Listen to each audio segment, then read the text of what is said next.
صحیح بخاری book number 1 volume number 1 کتاب الوحی حدیث نمبر 7۔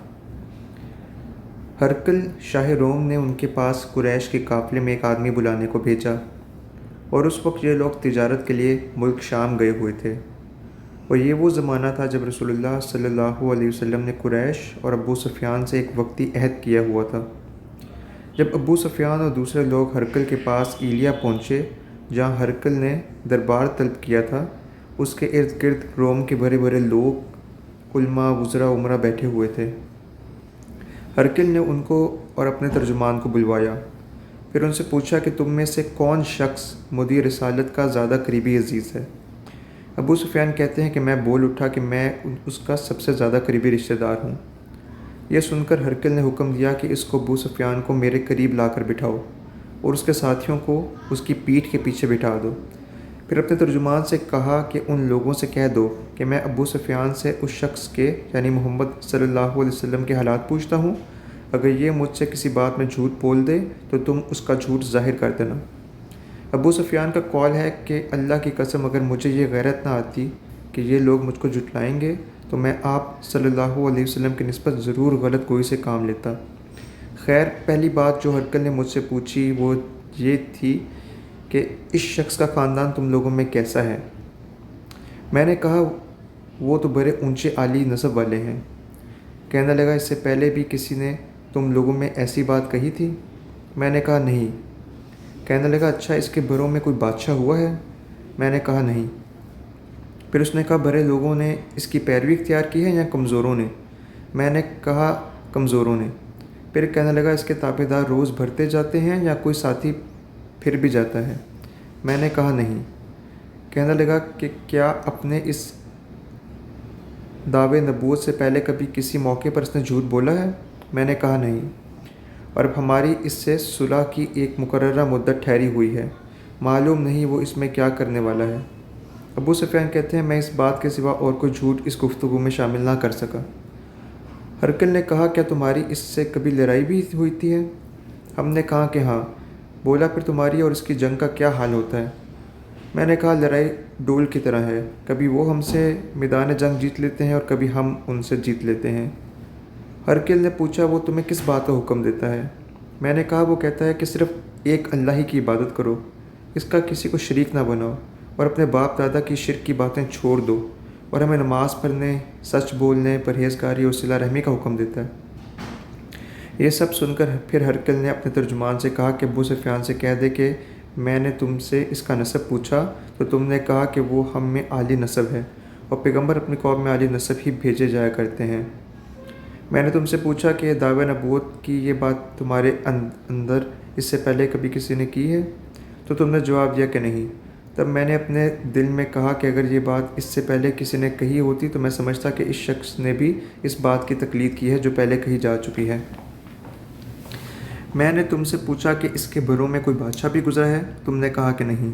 تو میں نے دل میں کہا کہ اگر ان کے بزرگوں میں سے کوئی بادشاہ ہوا ہوتا تو کہہ دوں گا کہ وہ شخص اس بہانہ اپنے آباء و اجداد کی بادشاہت اور ان کا ملک دوبارہ حاصل کرنا چاہتا ہے۔ اور میں نے تم سے پوچھا کہ اس بات کے کہنے یعنی پیغمبری کا دعویٰ کرنے سے پہلے تم نے کبھی اس کو دروغ گوئی کا الزام لگایا ہے؟ تم نے کہا کہ نہیں۔ تو میں نے سمجھ لیا کہ جو شخص آدمیوں کے ساتھ دروغ گوئی سے بچے وہ اللہ کے بارے میں کیسے جھوٹ کہہ سکتا ہے۔ اور میں نے تم سے پوچھا کہ بڑے لوگ اس کی پیروی کرتے ہیں یا کمزور؟ تم نے کہا کمزور اس کی اتباع کرتے ہیں۔ تو دراصل یہی لوگ پیغمبروں کے تابعین ہوتے ہیں۔ اور میں نے تم سے پوچھا کہ اس کے ساتھی بڑھ رہے ہیں یا کم ہو رہے ہیں؟ تم نے کہا وہ بڑھ رہے ہیں، اور ایمان کی کیفیت یہی ہوتی ہے حتیٰ کہ وہ کامل ہو جاتا ہے۔ اور میں نے تم سے پوچھا کہ آیا کوئی شخص اس کے دین سے ناخوش ہو کر مرتد بھی ہو جاتا ہے؟ تو تم نے کہا نہیں۔ تو ایمان کی خاصیت بھی یہی ہے کہ جن کے دلوں میں اس کی مسرت رچ بس جائے وہ اس سے لوٹا نہیں کرتے۔ اور میں نے تم سے پوچھا کہ آیا وہ کبھی عہد شکنی کرتے ہیں؟ تم نے کہا نہیں۔ پیغمبروں کا یہی حال ہوتا ہے، وہ عہد کی خلاف ورزی نہیں کرتے۔ اور میں نے تم سے کہا کہ وہ تم سے کسی چیز کے لیے کہتے ہیں، کس چیز کے لیے کہتے ہیں؟ تم نے کہا کہ وہ ہمیں حکم دیتے ہیں کہ اللہ کی عبادت کرو، اس کے ساتھ کسی کو شریک نہ ٹھہراؤ، اور تمہیں بتوں کی پرستش سے روکتے ہیں، سچ بولنے اور پرہیزگاری کا حکم دیتے ہیں۔ لہٰذا اگر یہ باتیں جو تم کہہ رہے ہو سچ ہیں تو عنقریب وہ اس جگہ کا مالک ہو جائے گا جہاں میرے یہ دونوں پاؤں ہیں۔ مجھے معلوم تھا کہ وہ پیغمبر آنے والا ہے، مگر مجھے یہ معلوم نہیں تھا کہ وہ تمہارے اندر ہوگا۔ اگر میں جانتا کہ اس تک پہنچ سکوں گا تو اس سے ملنے کے لیے ہر تکلیف گوارا کرتا۔ اگر میں اس کے پاس ہوتا تو اس کے پاؤں دھوتا۔ ہرقل نے رسول اللہ صلی اللہ علیہ وسلم کو وہ خط منگوایا جو آپ نے دحیہ کلبی کے ذریعے حاکم بصرہ کے پاس بھیجا تھا، اور اس نے وہ ہرقل کے پاس بھیج دیا تھا۔ پھر اس کو پڑھا تو اس میں لکھا تھا، اللہ کے نام کے ساتھ جو نہایت مہربان اور رحم فرمالا ہے۔ اللہ کے بندے اور اس کے پیغمبر محمد صلی اللہ علیہ وسلم کی طرف سے یہ خط ہے شاہ روم کے لیے۔ اس شخص پر سلام ہو جو ہدایت کی پیروی کرے۔ اس کے بعد میں آپ کے سامنے دعوت اسلام پیش کرتا ہوں۔ اگر آپ اسلام لے آئیں گے تو دین و دنیا میں سلامتی نصیب ہوگی۔ اللہ آپ کو دوہرا ثواب دے گا، اور اگر آپ میری دعوت سے روگردانی کریں گے تو آپ کی رعایا کا گناہ بھی آپ ہی کی اوپر ہوگا۔ اور اے اہل کتاب، ایک ایسی بات پر آؤ جو ہمارے اور تمہارے درمیان یکساں ہے، وہ یہ کہ ہم اللہ کے سوا کسی کی عبادت نہ کریں اور کسی کو اس کا شریک نہ ٹھہرائیں، اور نہ ہم میں سے کوئی کسی کو اللہ کے سوا اپنا رب بنائے۔ پھر اگر وہ اہل کتاب اس بات سے منہ پھیر لیں تو مسلمانوں، تم ان سے کہہ دو کہ تم مانو یا نہ مانو، ہم تو ایک اللہ کی اطاعت گزار ہیں۔ ابو سفیان کہتے ہیں، جب ہرقل نے جو کچھ کہنا تھا کہہ دیا اور خط پڑھ کر فارغ ہوا تو اس کے ارد گرد بہت شور و غل مچ گیا۔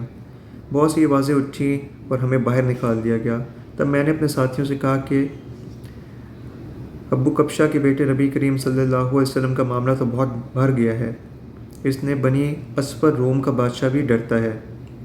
مجھے اس وقت سے اس بات کا یقین ہو گیا کہ نبی کریم صلی اللہ علیہ وسلم عنقریب غالب ہو کر رہیں گے، حتیٰ کہ اللہ نے مجھے مسلمان کر دیا۔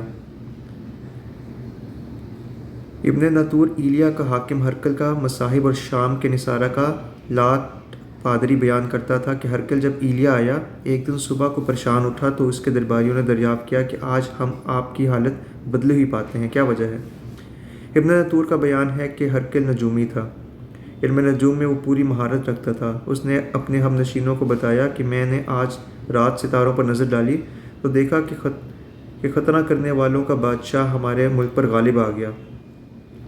بھلا اس زمانے میں کون لوگ ختنہ کرتے ہیں؟ انہوں نے کہا کہ یہود کے سوا کوئی ختنہ نہیں کرتا، سو ان کی وجہ سے پریشان نہ ہو۔ سلطنت کے تمام شہروں میں یہ حکم لکھ بھیجیے کہ وہاں جتنے یہود ہوں سب قتل کر دیے جائیں۔ وہ لوگ انہی باتوں میں مشغول تھے کہ ہرقل کے پاس ایک آدمی لایا گیا جسے شاہ غسان نے بھیجا تھا۔ اس نے رسول اللہ صلی اللہ علیہ وسلم کے حالات بیان کیے۔ جب ہرقل نے سارے حالات سن لیے تو کہا کہ جا کر دیکھو وہ ختنہ کیے ہوئے ہے یا نہیں۔ انہوں نے اسے دیکھا تو وہ بتلایا کہ وہ ختنہ کیا ہوا ہے۔ ہرقل نے جب اس شخص سے عرب کے بارے میں پوچھا تو اس نے بتلایا کہ وہ ختنہ کرتے ہیں۔ تب ہرقل نے کہا کہ یہ وہی محمد صلی اللہ علیہ وسلم اس امت کے بادشاہ ہیں جو پیدا ہو چکے ہیں۔ پھر اس نے اپنے ایک دوست کو رومیہ خط لکھا، اور وہ بھی علم نجوم میں ہرقل کی طرح ماہر تھا۔ پھر وہاں سے ہرقل حمص چلا گیا۔ ابھی حمص سے نکلا نہیں تھا کہ اس کے دوست کا خط اس کے جواب میں آ گیا۔ اس کی رائے بھی نبی کریم صلی اللہ علیہ وسلم کے ظہور کے بارے میں ہرقل کے موافق تھی کہ محمد صلی اللہ علیہ وسلم واقعی پیغمبر ہیں۔ اس کے بعد ہرقل نے روم کے بڑے آدمیوں کو اپنے حمص کے محل میں طلب کیا، اور اس کے حکم سے محل کے دروازے بند کر لیے گئے۔ پھر وہ اپنے خاص محل سے باہر آیا اور کہا، اے روم والو، کیا ہدایت اور کامیابی میں کچھ حصہ تمہارے لیے بھی ہے؟ اگر تم اپنی سلطنت کی بقا چاہتے ہو تو پھر اس نبی کی بیعت کر لو اور مسلمان ہو جاؤ۔ یہ سننا تھا کہ پھر وہ لوگ وحشی گدھوں کی طرح دروازوں کی طرف دوڑے، مگر انہیں بند پایا۔ آخر جب ہرقل نے اس بات سے ان کی یہ نفرت دیکھی اور ان کے ایمان لانے سے مایوس ہو گیا تو کہنے لگا کہ ان لوگوں کو میرے پاس لاؤ۔ جب وہ دوبارہ آئے تو اس نے کہا کہ میں جو بات کہی تھی اس سے تمہاری دینی پختگی کی آزمائش مقصود تھی، سو وہ میں نے دیکھ لی۔ تب یہ بات سن کر وہ سب کے سب اس کے سامنے سجدے میں گر پڑے اور اس سے خوش ہو گئے۔ بالآخر ہرقل کی آخری حالت یہی رہی۔ ابو عبداللہ کہتے ہیں کہ اس حدیث کو صالح بن کیسان، یونس اور معمر نے بھی زہری سے روایت کیا ہے۔